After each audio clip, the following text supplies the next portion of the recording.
കോഴിക്കോട് കുതിരവട്ടം മാനസികാരോഗ്യ കേന്ദ്രത്തിൽ നിന്നും ചാടിപ്പോയ കൊലക്കേസ് പ്രതി വിനീഷിനെ കണ്ടെത്താനായില്ല.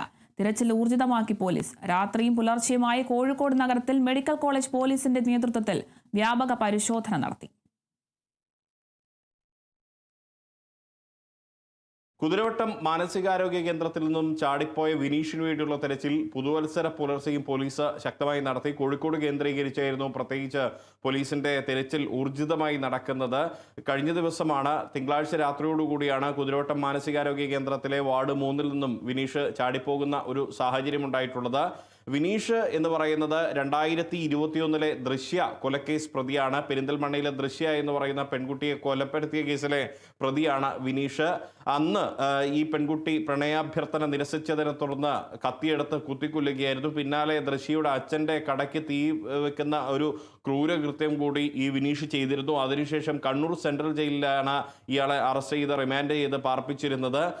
അങ്ങനെ കണ്ണൂർ സെൻട്രൽ ജയിലിൽ കിടക്കുന്ന സമയത്തും വിനീഷ് പലതവണ ജീവനൊടുക്കാൻ ശ്രമിച്ചിരുന്നു. കൊതുകുതിരി കഴിച്ചു പോലും ജീവനൊടുക്കാൻ ശ്രമിച്ച വിനീഷിനെ ഒടുവിൽ ഈ ജൂൺ 9 കുതിരവട്ടം മാനസികാരോഗ്യ കേന്ദ്രത്തിലേക്ക് മാറ്റുന്ന ഒരു സാഹചര്യം ഉണ്ടായത്.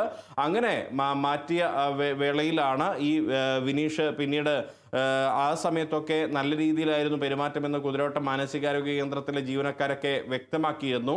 പിന്നീടാണ് വിനീഷ് കഴിഞ്ഞ തിങ്കളാഴ്ച തടവ് ചാടുന്ന ഒരു സാഹചര്യം ഉണ്ടായിട്ടുള്ളത്. വാർഡ് 3-ൽ നിന്നും ഇയാൾക്ക് മരുന്ന് നൽകാനായി തിങ്കളാഴ്ച രാത്രി നഴ്സുമാർ 2 തവണ എത്തിയിരുന്നു. മൂന്നാമത്തെ തവണ 11 മണിയോടുകൂടി എത്തുന്ന സമയത്താണ് ഇയാളെ കാണാതായത്.